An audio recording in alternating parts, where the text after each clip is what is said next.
to the lecture series on physical education. Today we will talking about physical education from the chapter number 6 from class 12th physical education NCERT textbook. The name of the chapter is Women and Sports. The key points are sports participation of women in India, special consideration menarche, menstrual dysfunction, pregnancy, menopause. Female athlete tried anemia, osteoporosis, and amenorrhea.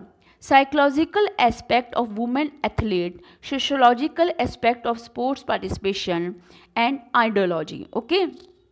Now, first is sports participation of women in India. Reason. What is the reason behind of the sports participation of women in India is, first is gender equity and social attitudes. No parental encouragement, traditional society, less motivation and inspiration, women concentrating other women. Okay. इसमें जो आपको पता ही है gender के उसमें inequality जो होता है कि जैसे मेल को ज़्यादा प्रेफरेंस दी जाती है स्पोर्ट्स के लिए और वुमेन्स को कहीं ना कहीं डिस्करेज किया जाता है, ट्रेडिशनल सोसाइटी हो गई, लेस मोटिवेशन हो गया, ये सारे पॉइंट्स जो हैं, ठीक है. सेकंड पॉइंट है lack of plans and initiative for sports women by the government. एक तो सोसाइटी के बारे में पहले एक्सप्लेन किया गया है कि वुमेन को ज़्यादा इनकरेज नहीं किया जाता स्पोर्ट्स एक्टिविटीज़ में. और सेकंड पॉइंट जो है वो गवर्नमेंट का है कि गवर्नमेंट की तरफ से लैक ऑफ प्लान होता है, इनिशिएटिव जो है वो वुमेन को कम दिए जाते हैं, उसके जिस वजह से जो पार्टिसिपेशन जो होता है वुमेन्स का वो बहुत ज़्यादा कम हो जाता है. First is male dominant culture है, पता ही है आपको, less availability of women coaches, no independent games facilities for women. Next is more emphasis on studies, less competition. Okay, ये सारे जो हैं रीज़न हैं कि जिस वजह से वुमेन का पार्टिसिपेशन जो है वो स्पोर्ट्स में बहुत ज़्यादा कम होता है. ठीक है. Next is third is economic factors, ये भी मेन रीज़न है. ठीक है. Fourth is social custom and rites. Fifth low health consciousness. Six stress on academics and media coverage, lack of incentives and career. Okay, ये सारे reason हैं जिस वजह से वुमेन का जो पार्टिसिपेशन होता है स्पोर्ट्स एक्टिविटीज़ में नेशनल और इंटरनेशनल लेवल पे या लोकल लेवल पे वो बहुत ज़्यादा कम होता है. ठीक है. Special consideration menarche, menstrual dysfunction, pregnancy and menopause. ठीक है. अब एक एक करके इसकी डेफिनेशन देखेंगे कि क्या डेफिनेशन है. तो menarche it is the first natural cycle and it is a central event of female puberty. यानी कि क्या मतलब है इसका कि जो गर्ल्स को एक तरह से जो फीमेल को नेचुरल साइकिल पीरियड आता है, ठीक है, जिसमें उनको जिसको मेनार्च बोला गया है. ठीक है.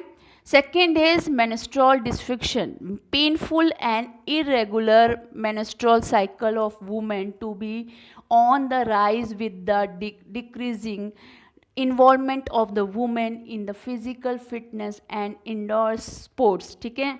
जिस वजह से उनको मतलब जो फिज़िकल जो इनका मेनेस्ट्रल जो साइकिल पीरियड जो होता है वो बहुत ही ज़्यादा मतलब इरेगुलर होता है, जिस वजह से वो अनफिट रहती हैं वुमेंस और फिज़िकल एक्टिविटीज़ और फिज़िकल फिटनेस में वो पार्टिसिपेट नहीं कर पाती हैं. ठीक है. Now next is pregnancy. Pregnancy का जब वक्त आता है, pregnancy is the 9-month term when women need to care and nature the growing fetus till childbirth, heavy duty trainings, too much physical exercise and kind of impact or injury to women can harm the baby and the mother. Okay. इसमें देखिए causes जो बताए गए हैं कि ladies के साथ साथ बहुत मेजर कुछ कॉजेज होते हैं जिस वजह से वो पार्टिसिपेट जो है स्पोर्ट्स एक्टिविटीज़ में रुकावट आती है या वो कर नहीं पाती है। जैसे पहला जो पॉइंट बताया है कि मेनार्ड जो है या मेंस्ट्रुअल डिस्फंक्शन हो जाता है, इरेगुलर पीरियड होते हैं जो उनको ब्लीडिंग जो पीरियड होते हैं, और थर्ड प्रेगनेंसी जो पीरियड होता है 9th मंथ का, जिस वजह से उसको अपने बेबी को और अपने आप को सुरक्षित रखना पड़ता है ताकि कोई ऐसा काइंड ऑफ इम्पैक्ट और इंजरी ना हो जाए, जिस वजह से फिजिकल एक्टिविटीज़ करते हुए या ट्रेनिंग करते हुए ये भी एक पीरियड होता है। ठीक है, मेनोपॉज में marks the end of A women reproductive era and is marked by the end of a menstrual period. The menopause leads to hormonal changes in the woman's body. Menopause में क्या होता है, जो पीरियड होता है, जो cycle period जो होता है, वो कहीं ना कहीं एंड पोजीशन पर होता है, जिस वजह से बहुत ज़्यादा उसकी बॉडी में और उसकी नेचर में चेंजेस आते हैं। ठीक है, ये कुछ कॉजेज़ बताए गए हैं जिस वजह से उनको फिज़िकल फिटनेस में और फिज़िकल एक्टिविटीज़ में बहुत ज़्यादा इम्पैक्ट आता है। ठीक है, अब बात करते हैं फीमेल एथलीट ट्राइड एनीमिया। जो फीमेल एथलीट होती है उसको ट्राइड मतलब 3 उस भागों में डिवाइड किया गया है कि किस तरह से उसको इम्पैक्ट पड़ता है बॉडी पर, क्या क्या उसको डिजीज़ आ सकती हैं।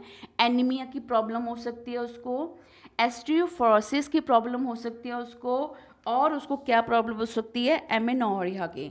ठीक है, अब एक एक करके इसको हम पढ़ेंगे कि क्या प्रॉब्लम्स हैं ये। First is a sports woman is too little or exercises beyond limit, 3 interrelated illness may develop. These are called female athlete right. Okay, मतलब किस तरह से उनको बहुत कम एक्सरसाइज की वजह से या बहुत जो लिमिटेशंस जो होती हैं वुमेंस को, स्पोर्ट्स वुमेन को, वो इतना ज़्यादा बीमार जो है वो महसूस करती हैं। क्योंकि कुछ ऐसे कारण होते हैं बॉडी पर जो इम्पैक्ट डालते हैं, जिस वजह से वो पूरी तरह से फिट नहीं हो पाती हैं। सबसे पहला जो रीज़न है एनीमिया आपको पता ही है, बहुत ज़्यादा न्यूट्रिशन की या फिर प्राप्त मात्रा में जब न्यूट्रिशन नहीं मिलता या फिर उनको एनीमिया की प्रॉब्लम हो जाती है, यानी ब्लड में कमी हो जाती है। ठीक है, और सेकंड प्रॉब्लम जो है ऑस्टियोपोरोसिस मतलब लो बोन मास, यानी कि जहाँ पर उनको हड्डियों की या बोन प्रॉब्लम जो हो जाती हैं।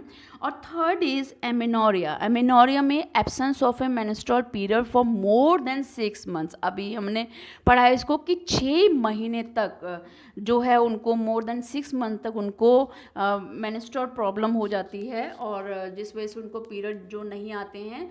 ये जो 3 मेजर कारण हैं जो जिस वजह से उनको बताया गया है कि किस तरह से उनको फिजिकल फिटनेस में ये प्रॉब्लम आती है। ठीक है, इसको बताया गया है कि जब ये ट्राइड में cause a condition call stress fracture. ठीक है, मतलब एक तरह से पीरियड जो होता है वो कैसा होता है कि एक तरह से स्ट्रेस का पीरियड होता है ये। ठीक है, इसमें नेक्स्ट जो है, अब बात करते हैं psychological inspect of women athlete. Okay, psychological aspect more goal oriented psychological. अब साइकोलॉजिकल यानी कि जो मानसिक रूप से जो उनको इम्पैक्ट पड़ता है एक वुमेन एथलीट को। First is more goal oriented. ठीक है, more goal oriented. Second is psychological stronger. अब गोल ओरिएंटेड होना पड़ेगा उनको, जिस वजह से उनको मानसिक तनाव या फिर कुछ साइकोलॉजिकल प्रॉब्लम हो जाती हैं। साइकोलॉजिकल स्ट्रॉन्गर रहना पड़ता है उनको, लेस एग्रेसिव रहना पड़ता है उनको, फास्ट एडेप्टेशन रहना पड़ता है, मतलब कि जल्दी से जल्दी एडेप्ट करना, यानी कि जो नेचर है, जो एनवायरनमेंट है उसमें अनुकूल होना। ठीक है, और नेक्स्ट इज इमेज कॉन्शियस, अगर एक तरह से अपनी इमेज को बनाना या एक तरह से बिल्ड करना। और उसके बाद है पॉज कॉन्फिडेंस कि क्या बिल्ड करना, अपने कॉन्फिडेंस को बिल्ड करना।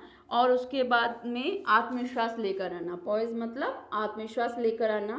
ठीक है, अब बात करते हैं sociological aspects of sports participation. Okay, अब सोशोलॉजिकल एस्पेक्ट क्या होते हैं इन स्पोर्ट्स पार्टिसिपेशन? जो स्पोर्ट्स में पार्टिसिपेट कर रहा है उसको सोशोलॉजिकल, पहले हमने क्या पढ़े साइकोलॉजिकल, ठीक है। अब सोशोलॉजिकल यानी सोशल इम्पैक्ट क्या पढ़ते हैं एक वुमेन्स पर, वुमेन जो पार्टिसिपेट करती हैं। तो एक तो first is religious faith discourages women participation in sports. जो रिलीजियस फेथ होती है कि धर्म को मानने वाले कि नहीं हमें वुमेन्स को पार्टिसिपेशन नहीं करना, कुछ ऐसे ऐसे कुछ जो कॉन्सेप्ट होते हैं जो वुमेन्स को पार्टिसिपेशन करने में दिक्कत पैदा करते हैं, ठीक है। फर्स्ट इज, सेकंड इज, अब देखिए इलेक्ट्रिसिटी, बहुत अच्छी बात है।